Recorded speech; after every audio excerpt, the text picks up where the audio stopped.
Stu, thanks for joining the podcast, mate. How you doing? Yeah, pretty good, mate. How about yourself? Yeah, good, mate. Good. Now, when I put this out there that I was going to have you on the podcast, and I put questions to everyone, and I announced Stu, NBA president, and then you corrected me. Yeah, What actually is it? Tell me what it is. yeah. So my title, I'm one of four founders, so founder and national head judge. So yeah, there's four of us who started NBA. All have essentially equal say in how things go. So president is someone who's generally voted in, quite Yeah. often a dictator, and yeah, we don't like that term. So yeah, we decided to call ourselves something different. Okay, so can you tell us who the other three are, where they're located, and how you do distinguish the roles? Yep, yeah. So so there's four of us, myself and Nick Bond in Queensland, and then Mike Lee and Phil Lena in New South Wales. Hmm. So Nick helps me in Queensland, so we look after Queensland together.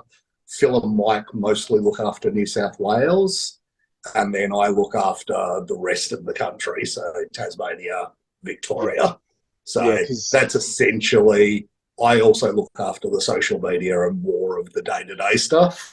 So I've become the face as such. yeah. But yeah, any decisions that we make, any new divisions, any changes, where our nationals is, all those sort of things, all four of us decide together. Yeah, because I know obviously you travel around to all the different states to do the different shows. I know that you look after social media, so you're the one who gets bombarded with with all the stories and Yeah, has to repost or yeah, any of the DMs. So if anyone is reaching out to the NBA social media, it's most likely you that's answering it. Hey, yeah, yeah. I look after the social media full time. So yeah, yeah, that perfect. is always me. So a little bit of background, and I kind of know it, but just to give little bit of background about where the four founders kind of came from, how you knew each other. I know it was through a past relationship in another federation. So you just want to quickly explain that, and then when NBA was kind of founded. Yep. So end of 2018 or throughout that year, the previous federation we were in changed hands. The direction just sort of changed a little bit. Hmm. We weren't really comfortable with the direction the federation was going, so we got together and decided to do our own thing and and steer things in the direction that we thought was better. So yeah, that was the end of 2018, and yeah, so we sort of launched and announced then and had our first shows season A 2019. Yeah. And what were some of the big things that you were really excited to implement when you were running your own federation? So obviously, you're part of the big three, right? The big three natural Yep, feds. You've got ICN, obviously yourself, NBA and A and B. Now they're all kind of a yep, little bit different. yep, Why did you choose the direction that you kind of chose to go in? yep. So a lot of the picture, so whenever we're making decisions in a direction we're going, firstly and foremost, it has to be something that's better for the sport as a whole. You know, if something's going to make lots of money but not necessarily improve the sport, we don't head down that path. So yeah, that's our first sort of decision making tool. The things we looked at to do differently, yeah, the two other federations you mentioned, kind of poles apart, like Yeah. they're very different. Yep. So we kind of just decided to sit in the middle of the Yeah. two. Yeah, I'd So agree. Yeah.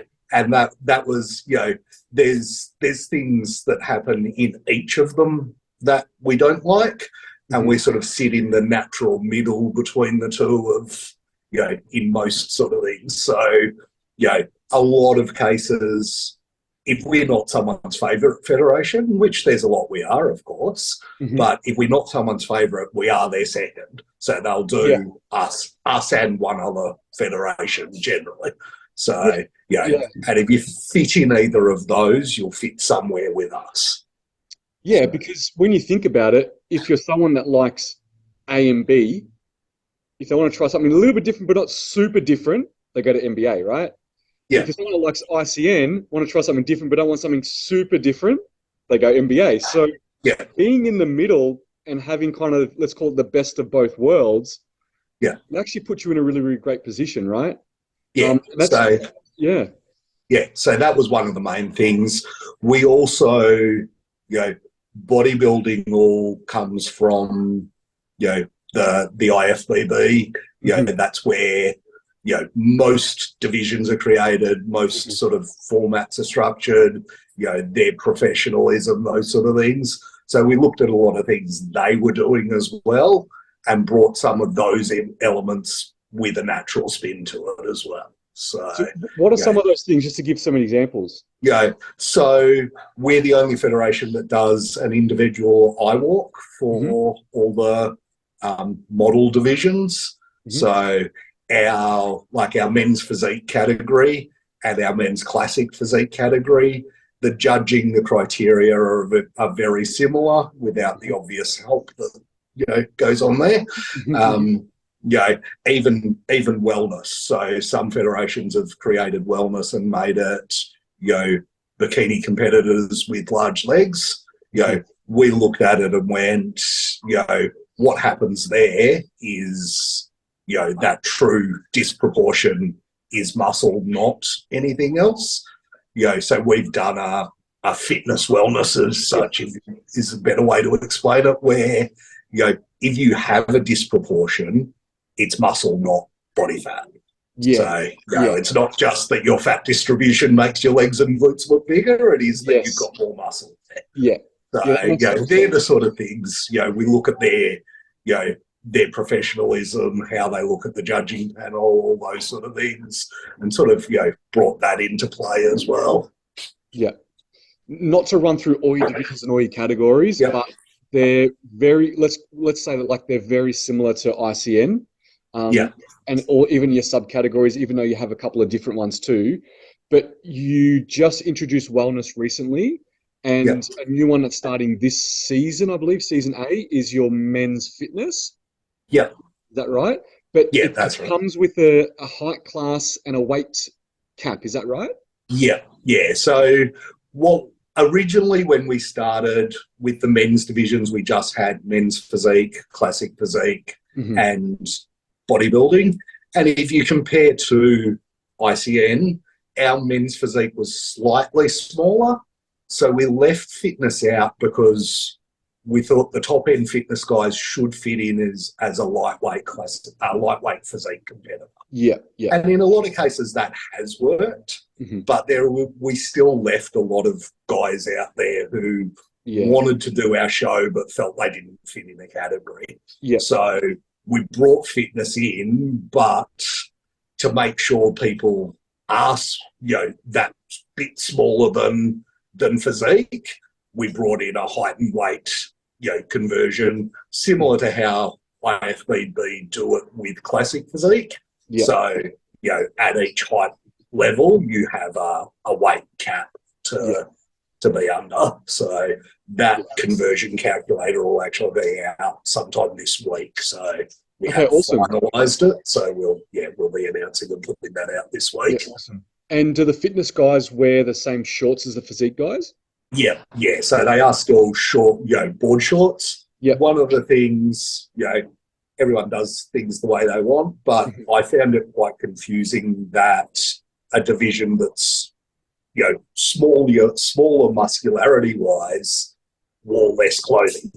So, Yes.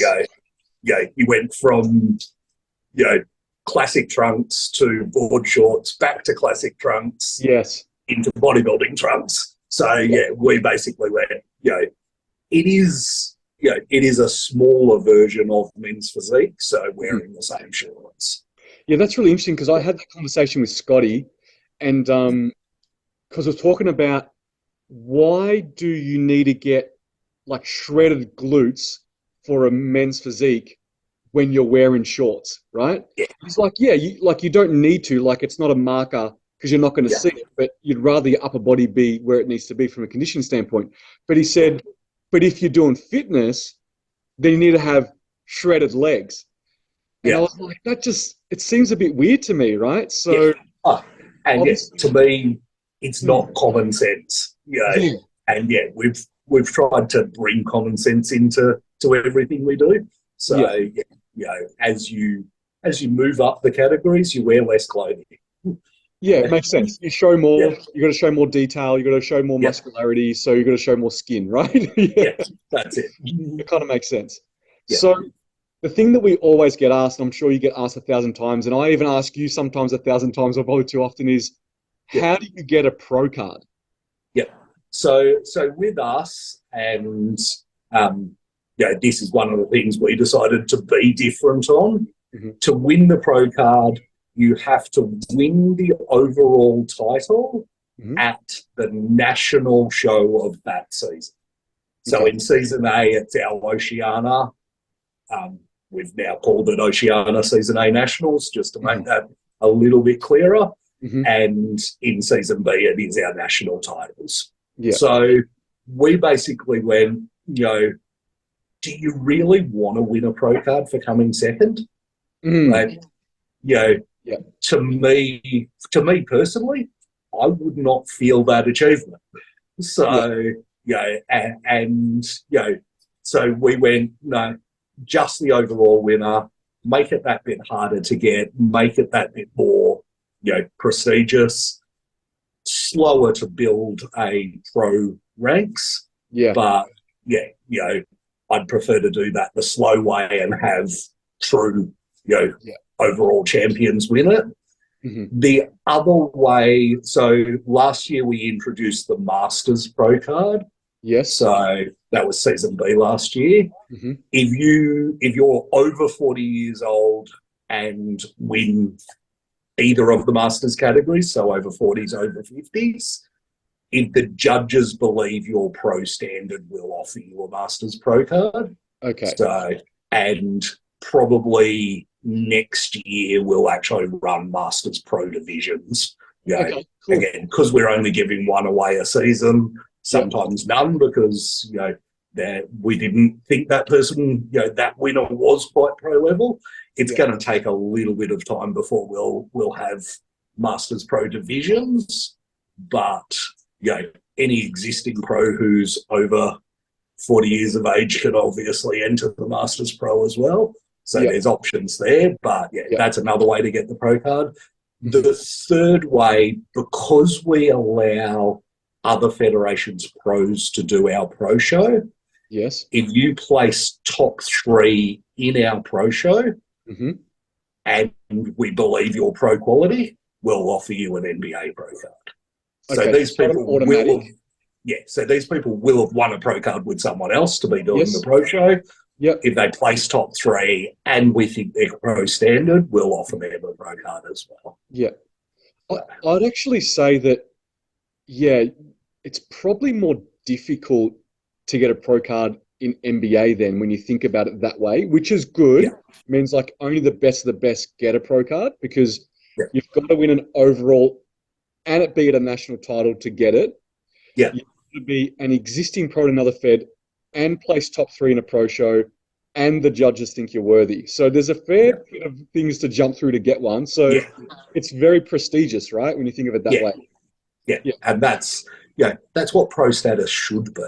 Yeah. So, Totally. it's, personally, I don't like, and, some federations do it for whatever reason, Mhm. giving them away at state shows. Like, Sure, sure. one, if it's a smaller show, I've seen plenty of small state shows where someone who wins is nowhere near pro standard.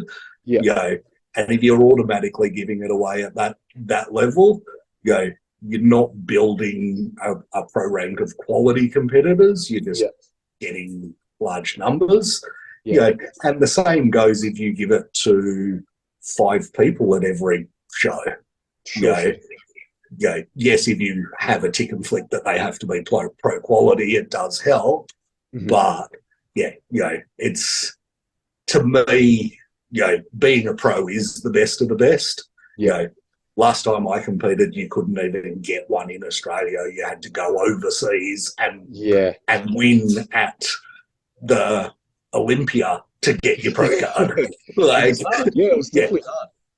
Like, and you talk to the people who went through that process, they're, yes, they're old school, but they're all saying, it's way too easy now. Like, understand the best in Australia should be getting it, but it's... And that's kind of one of the things that us boys on the potty, we spoke about, like having a show that's all the pros against each other, like being the pro of all the pros, right? Yeah. And I guess in a way, you kind of allow that environment if you think about it, because you're allowing any pro to enter your pro show and compete.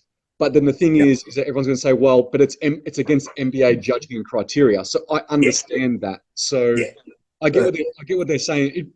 As I said, it'd be interesting, and we said, like, this is a utopia, right? It'd be interesting if you can get like the head judges across all the feds to come together and hold like a pro show and have the pros of all the pros come and go. Yeah. Because that's when you're going to weed out these people that just got a pro card at state level, or just got a pro card at a small show, or just got a pro card, whatever. It's like, okay, cool, you're a pro now. Go up against everyone else and see how you do, right? Yeah. And exactly how you say that. That's why we did what we did with the pro show. What I enjoy most is judging top quality competitors. Yeah. So, absolute most fun I've had last season was judging our Bikini Pro lineup, where any of the top four could have won it when they walked out. And it was a tough battle between all four of them before we finally, placed from first to fourth. That's, I want that, but from first to 10th in every category. And there are great competitors in every federation, so why not try and bring them together? We mostly keep, we pride ourselves in keeping the politics out of everything. So if you're the best body to our criteria, then you're going to win. It doesn't matter whether you were an A and B pro, an NBA pro, any other federation pro, an ICN pro. If you're the best on that stage on that day, you win. The pro show. And that's what some people say is, I'm a pro from a different fed. They're not going to favour me when I go and compete. And me knowing you and knowing your integrity, it's not even about that. Like, if they're clearly the best and they beat all the other NBA pros, so be it. Like, that's just, they become an NBA pro, so it's all good, right? Like, we all win. Our men's physique division at Nationals last year, first was an NBA pro. Prior to that, second and third were both ICN pros, and they beat quite a few other people that were NBA pros. There you go. So there's a perfect example of so exactly that. So then those two were top three in the top three. Did they get offered an NBA pro card? Both offered, both accepted. Cool. They were excited to get that. So that's awesome. So with the new wellness and men's fitness, will they be offering pro cards this year for those two divisions? So both of them, because we don't run an overall, it will be if the judges feel that they are pro worthy. Once we've established what that division should look like, and that's the pro standard, then we'll award it from there. Wellness especially, it's a lot harder to get to the fitness wellness, we'll call it. So, if there's no one fitting the fitness wellness, we won't give a pro card out. And the same in fitness, if they're not in the right condition or look right for the fitness division, depending on what turns up, we won't just automatically give the pro card out. But we do want to push both of them to have pro levels as well. And that just goes to you trying to uphold your standards too, because if it's the hard and fast rule, if you win the overall, you automatically get a pro card. You're not saying that for those two divisions. You're actually not saying that. You're saying, like, we actually don't want to set that hard and fast rule because we want to have the best quality people for that division become a pro and represent the pro ranks in that division. So that just goes to show that you're trying to uphold your standards, which is awesome. Yeah. Even all the other categories, we do have a rule that if you need at least 5 in the open for us to give the pro card out. Okay, yeah. So if there was less than 5 in the open of women's physique, we'll say, we won't, and the winner isn't of pro standard, we will then not give the pro card out. That makes sense. Now, you do your overall a little bit differently, right? So the people that go into your overall to compete to get the overall title is actually the winners of every subcategory, right? So the winner of first timer, the winner of the age category, the winner of the mums, the winner of every subcategory go up against each other for the overall. That's right, yeah? Yeah. So, it's called an overall, not an over sum. So again, one of those things that just to me doesn't make sense. If it's an overall, it is the best of all of them. Just because you chose not to enter a certain division, if you're the best of the best, then you are the best. So we allow the winners of every division into the overall, and then the winner is the winner. Yes. So like some other categories that don't get pro cards in other feds, but have the category in their show is like swimsuit, for instance. So do you offer a pro card in the swimsuit division? Yeah. So we offered, it's been 2 years now we've been doing swimsuit pro. So, and we do offer a pro card in that. Okay, that makes sense because sometimes people think, is it a thing because the other feds don't do it, but they have that division? And it's good to see that you guys actually do that. It's awesome. Yeah. As we were the same with classic physique. It took other feds a little while to do pro with that, where we did that from the start. Yeah, makes total sense. So your nationals for season A and for season B, they're both in Victoria. Is that right? Yeah, that's correct. Yeah, and for the season A show, it's a 1 day format, isn't it? Yeah, so it's 1 day on the 6th of May, Saturday. Yeah. So, and then for season B, have you decided how you're going to run that one yet? So it will be a 2-day show. I've since announcing the dates, I've heard rumours that another show might be on that weekend as well. Okay. So we're waiting for them to announce and confirm that is 100% happening. Once that's announced, I've got sort of 3 different options of what divisions will be on what days. Okay. But as soon as that's publicly announced, I'll publicly announce the structure based on what they say and what day of the weekend they're on. So this is the like we spoke about on the other potty about trying to navigate, all the promoters trying to navigate when to put their shows on what dates so things don't clash across different states or within the own state. And I know you guys, and MG was saying it in his potty, in the other potty, was that because they have the same team actually go to the different shows, the same, you can't have this 2 states running a show at the same time. So is that the same with you? Because do you utilize the same people at every show? Yeah. So I'm the only person that goes to every show.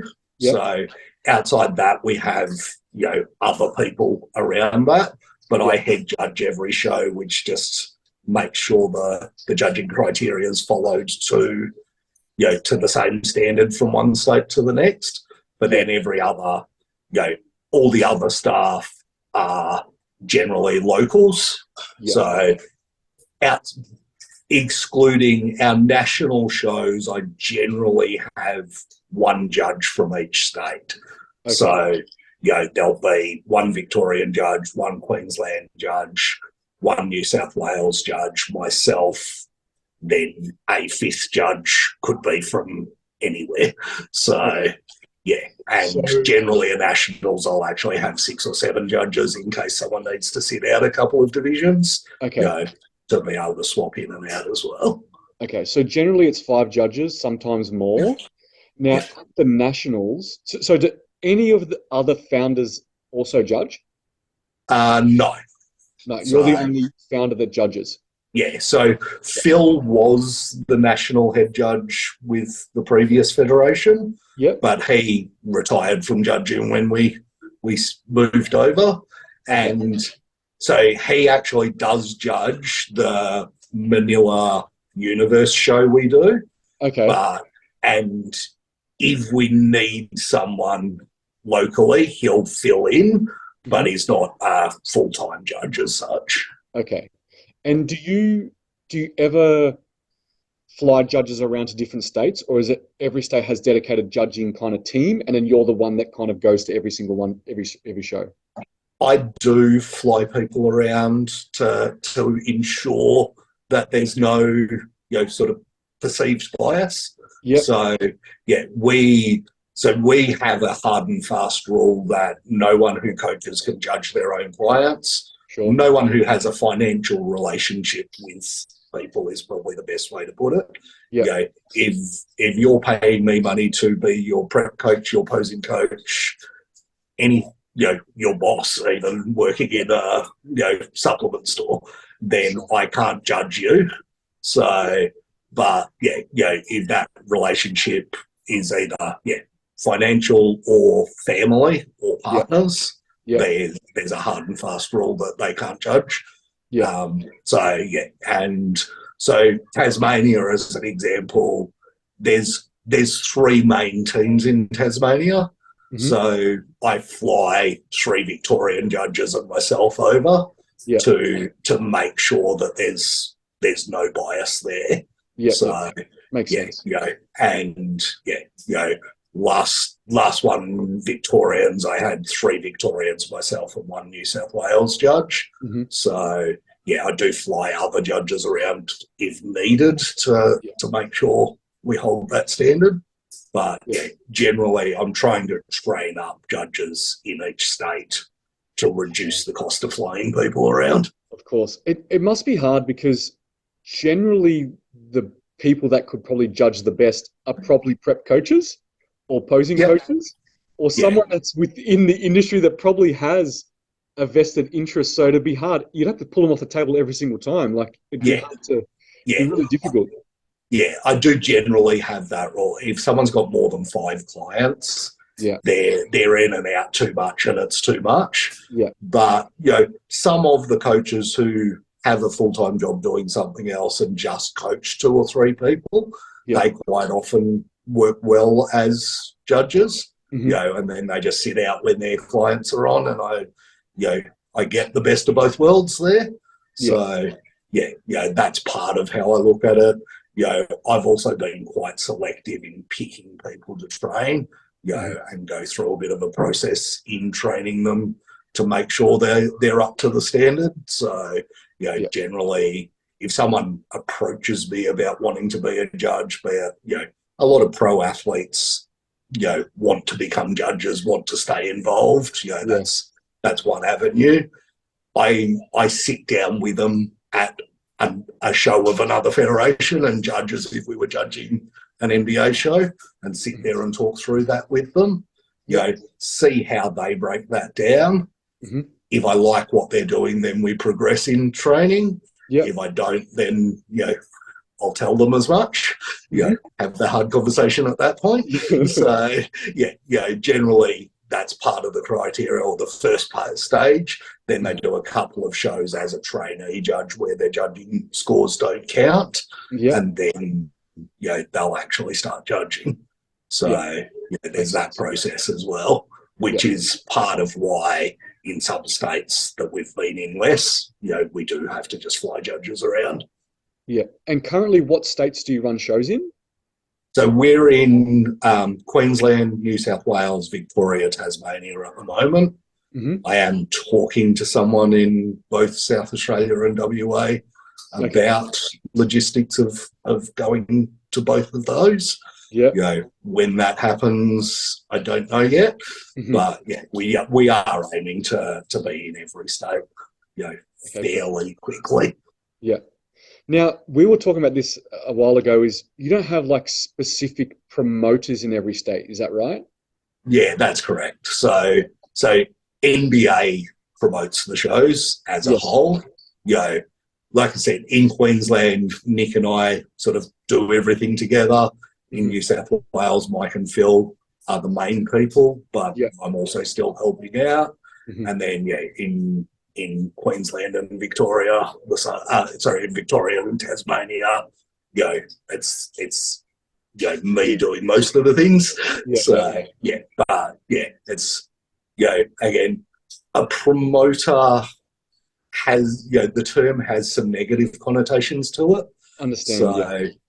So we've again moved away from that, and it's more a team. Also, the shows are about the athletes, not one person promoting the show. So taking that away and not saying Bob Jones presents this show, is it's about the athletes on the stage, not about Bob Jones. Yeah, no, I totally understand that. Yeah, using the word promoter is an interesting term, definitely. Yeah, I understand that. Now, we put that out there the other day about getting some questions, right, from some people. We got a fair few, actually. So that's good. There was a cluster just specifically about bikini, right? It seems pretty popular. So I'm just going to get to that part where it just talks about bikini, and then you can kind of give us your feedback. So I will read through them. There's about 4 or 5, and then maybe you can just give one generalized answer because I can see how you could probably answer this all in one hit, right? But I'm going to read them as they lie. What are the judges looking for in bikini? I have seen speculation on a leaner bikini look, wanting to know what NBA specifically wants this year for bikini. So that was the first one. The NBA bikini look, are they looking for a harder bikini look or a softer one? And then thoughts on abs in bikini. And does NBA change between looking for a shorter, curvier look or a tall, straight up and down look? So there's a lot of things about bikini there. What do you got? So bikini criteria, it's the same from season to season. We haven't changed anything there. We do generally look for a slightly more muscular, harder than some of the other federations. The outline of abs is considered okay. We don't want a full 6-pack. So the hard thing with any hard and fast judging criteria, I can sit here and say to you, we don't want a full 6-pack.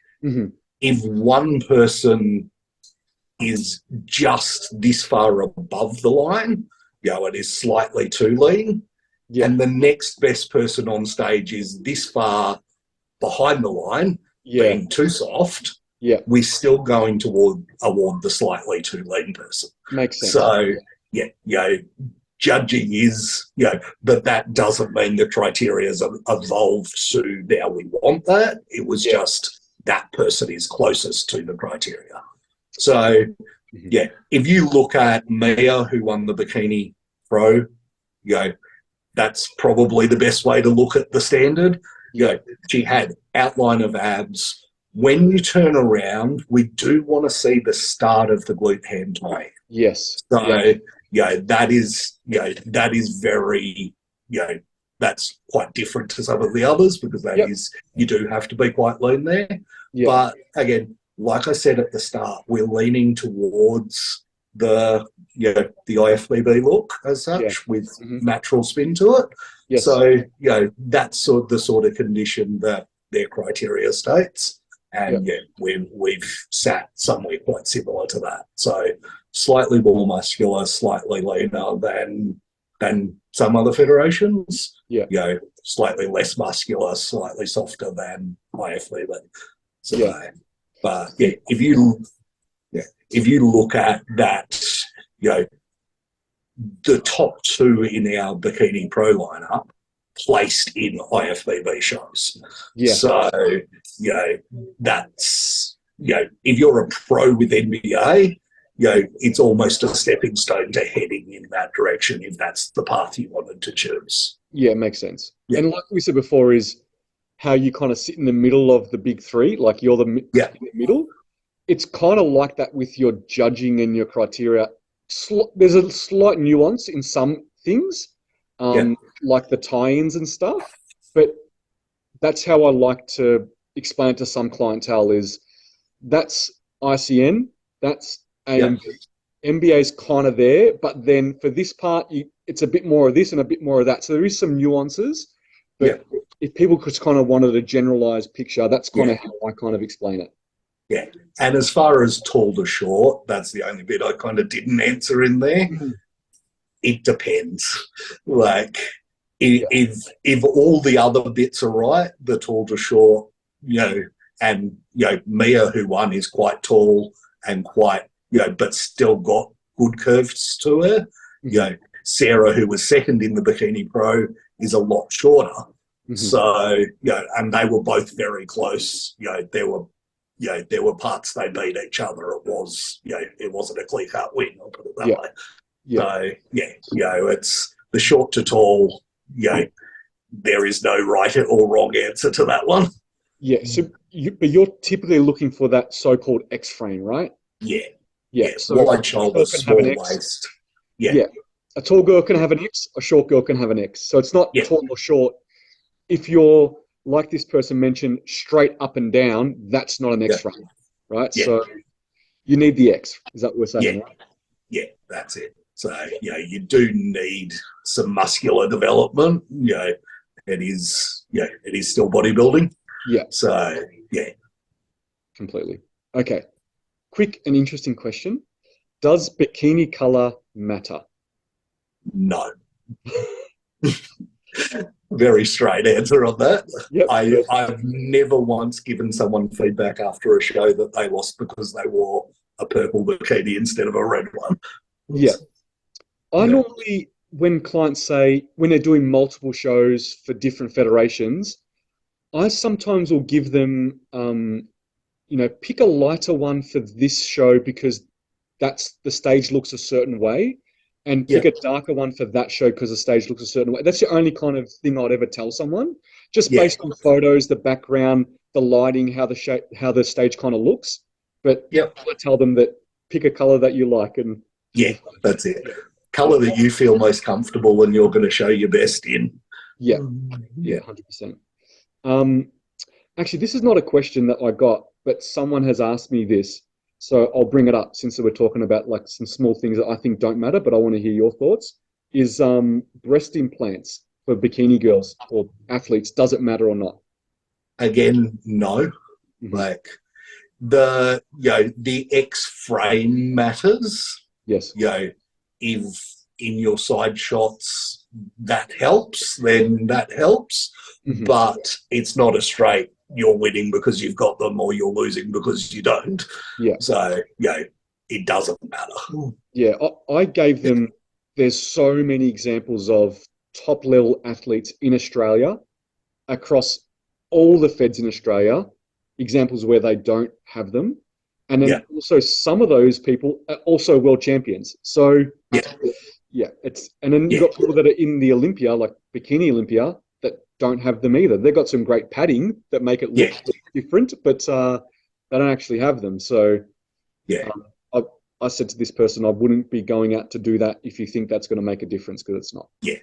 If you feel more comfortable and you're going to smile more and be more comfortable on stage because you've done it, sure, that's going to help. Yeah. But it's not because you've done that. The implants, it's because you feel better. Yeah. Yeah, perfect. Does being active on social media increase your chances of placing? Again, it's very straight, easy. No. Yeah. I think some people worry about this a little bit. I think maybe because there's some federations out there that like that kind of promotion or influence, we'll call it. But I knew that was going to kind of be your answer. Yeah. For sure. We're definitely about the best physique on the day. Yeah.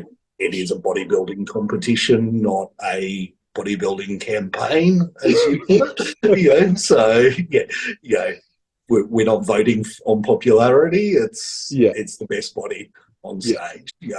I've given people I absolutely hate personally overall trophies. I've given, if they were the best physique on the day, they won. Yeah. I'm going to get speculation on who those people are now, Yeah, just saying that.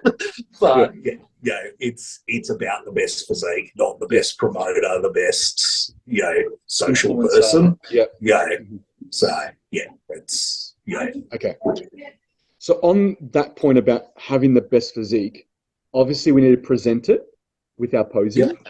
And one of the questions was, with posing, do we keep it simple or do we need to add flair? Does it matter?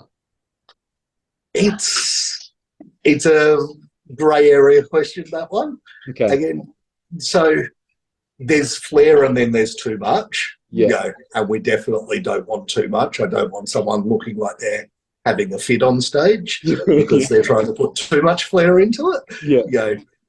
We're judging, from the second you walk on to the second we start announcing, we are judging. So your flair gets you some attention. We look at you more. So those things do matter. Yeah. But when we're comparing person A, B, C, D in a line, we're looking at you holding the poses in the pose. So if you're doing 4/4 turns, we want you to hold the 4/4 turns and show us those 4/4 turns. So yes, flair does get your attention, but if you've got the best physique and you show it the best in your quarter turns, then you're going to get our attention as well. Yeah. So I actually picked up a couple of things that you said at a workshop, which I think is a good reason why coaches should go to workshops, because there's little nuggets in there that if you're listening, you pick up. And one of the things that I picked up that you said was, obviously we're judging you as soon as you walk out, which makes sense. Some people think that transitions don't matter. And you said, we're still judging you. We're not judging if you have the best transitions in the world, but we're judging how your physique looks through those transitions. Is that correct? Yeah. Quite often, and I'm going to just use you and MG as an example because everyone knows the two of you. If you two are standing next to each other and you're both shredded, you're both similar in muscularity, he's a bit taller, you're a bit thicker, we're struggling to split the two of you. And one of you shows us a couple of weak points during those transitions because you don't do it as well, bang, that helps us make the decision.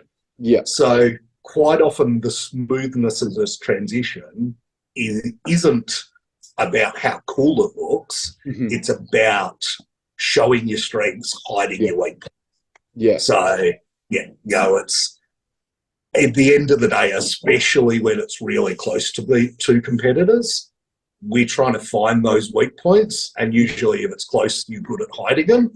So it's the transitions when you don't hide it as well. Yeah, makes sense. And that's why, like, in a transition, for females, we say, don't drop your glutes, keep them up the whole time, because that's when you're going to show weakness, right? So it's not the fact that you did the transition amazing, it's the fact that you didn't show weakness during it, which is super important. And then another thing that I picked up when I went to your workshop was, because you have the individual walk, but then people stand off to the side, right? And kind of in a line.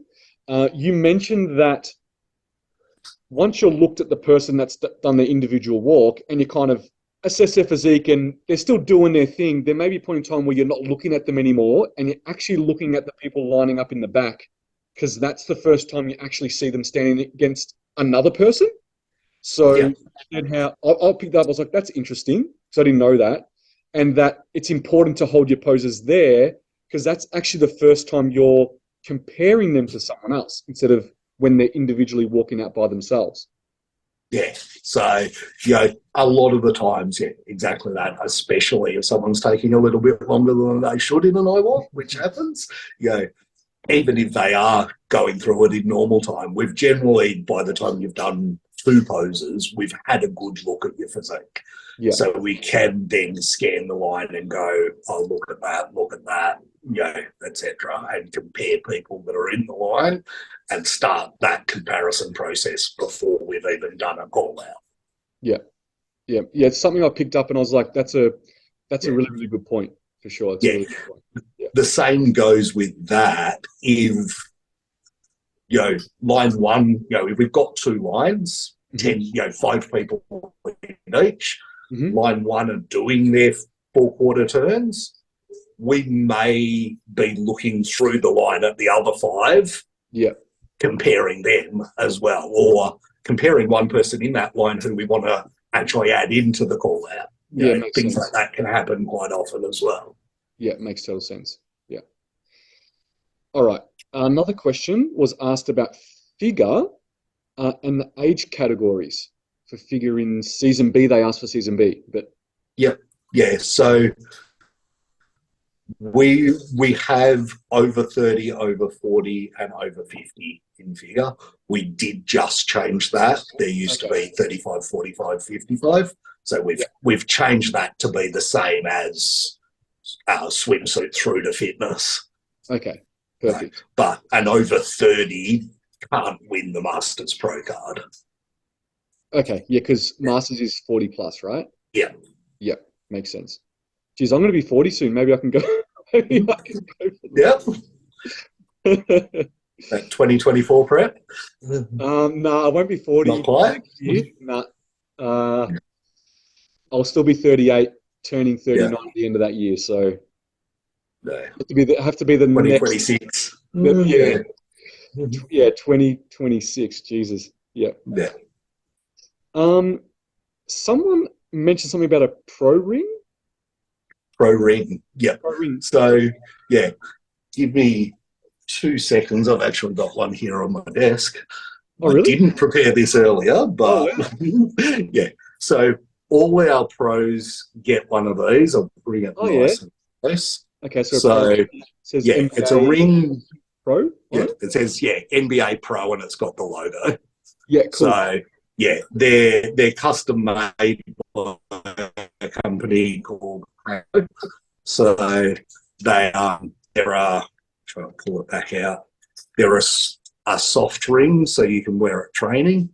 So we do those for all the NBA pros. It can take up to a year for me to get it to them because they are custom made, and I order them once a year in bulk.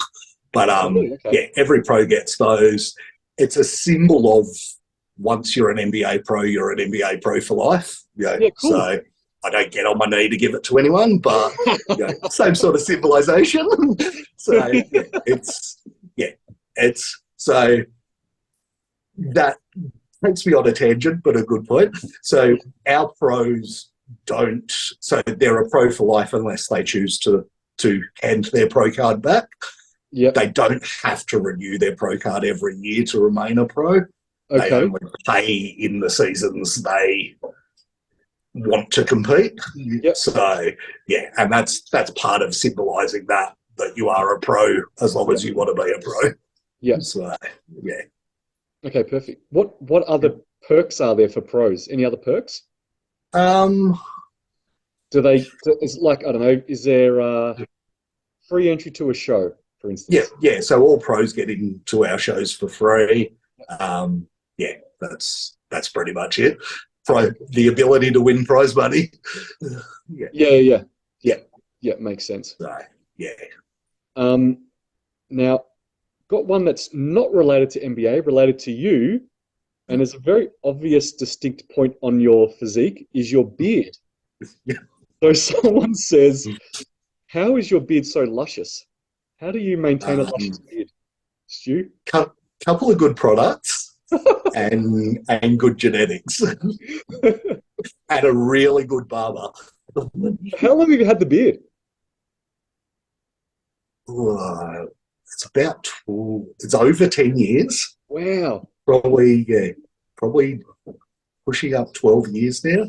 What would it take for you to shave it? Like, what would it take?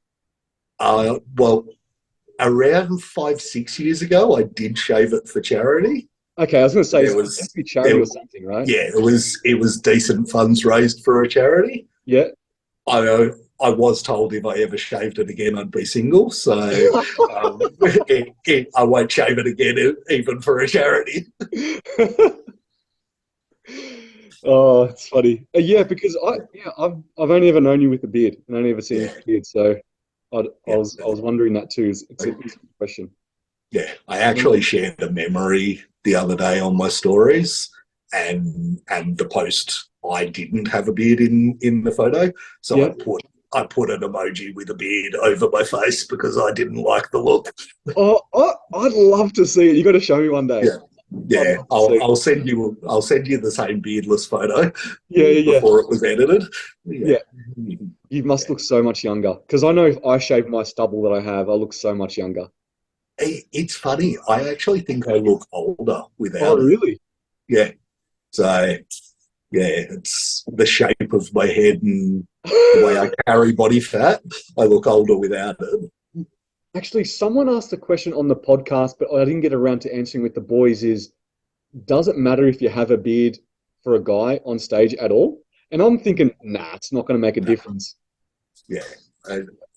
The only way it could make a difference is if it was about twice the length of mine and it was covering your chest inside poses. Yeah, I could imagine, right? And that would be a problem. Yeah, I But can yeah, imagine. again, we're not judging people on how pretty their face is, guys Yeah, or girls. yeah, yeah, So yeah, yeah. beard's not going to make a difference to your placing. Yeah, it makes Yeah, total sense. it's going to make a difference to how you feel looking in photos and things Yeah, like that. But yeah, yeah, yeah, yeah, and if you feel better on stage, you'll pose better. yeah, But we're not judging it. yeah.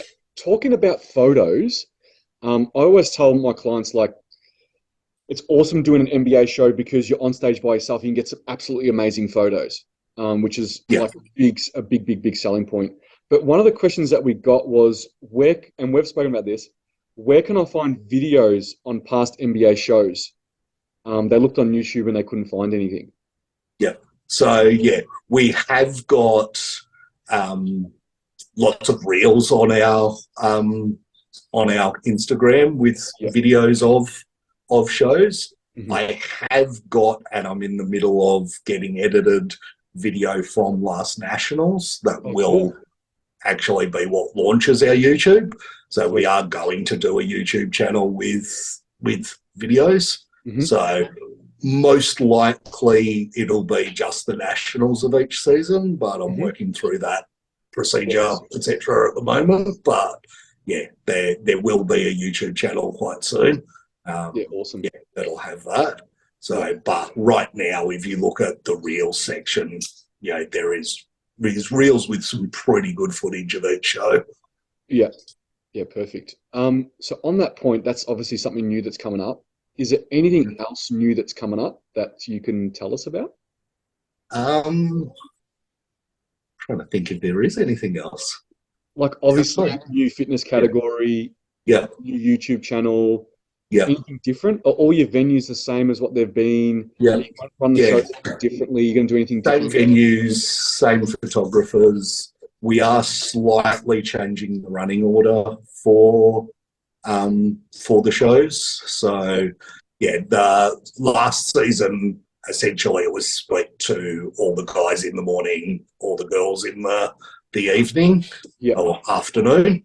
We're changing that figure will run with the guys in the morning section, Hmm. which will just take a little bit of heat off the afternoon session and Yeah. make that a little bit smoother. Yeah. So yeah, the other one that's new to. So we trialed at the nationals, and we'll still run at all our national shows. So it'll be new to Victoria. Hmm. Um, in the fitness divisions, we've got what we call fit swimsuit. So Okay. it's so quite often fitness girls love seeing the girls in swimsuit, but they're way Yep. too muscular. Yep. And we quite often get asked, why can't I do that division? And Mm. the answer is, you won't win. You're too big. Yeah. So Love that. yeah, we've created a fit swimsuit, which Okay. is a one piece for sports model and fitness. and the same a figure swimsuit, which is one piece for figure ladies. So those divisions we only run at nationals. Okay. And yeah, we are going to run them in Queensland again. So we ran them at our nationals as a trial last year. We'll run them at the Queenslands again, as well as the nationals in Victoria. And then potentially season B, it'll go to all shows. Just see how that rolls. I might have some clients that'll be interested in that one, actually. Yeah, so it is actually quite a fun. You know, so I did a reel of the fit swimsuit about 2 weeks ago, and it's been our most popular reel that we've done. Oh, wow. So are you saying that'll be in season A nationals? Yeah. So season A and season B nationals, it's there. So my thinking cap on to see if anyone wants to do that one. Okay, cool. Yeah. So how we do our division structure. We have the core categories, which is in the girls' swimsuit, bikini, sports model, fitness, figure international, figure, women's physique. Then we have optional divisions. So optional divisions, some of them have rules as to who can do them and not. So we have theme wear, which is a free optional division. On top of that, then, we've got the fit swimsuit, the figure swimsuit. For nationals, we'll actually separate wings as well as a separate two theme wear. So if someone wants to wear just wings and be a wings person, they'll do it in the wings division. If someone wants to dress up as, Dark Angel or, some sort of theme, they'll do the theme wear division.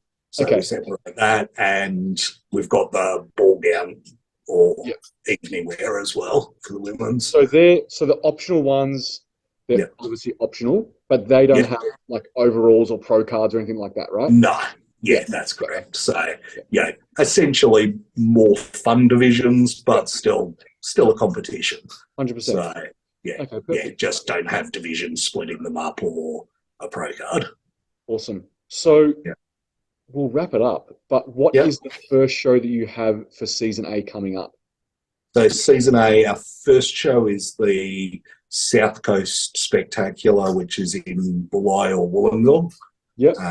That's 7 weeks out already, I think. Okay, cool. The weekend before Easter is that one. So after that, so we've got Easter, we don't run a show. Weekend after Easter is our Sydney titles, followed by Hobart titles the weekend after that.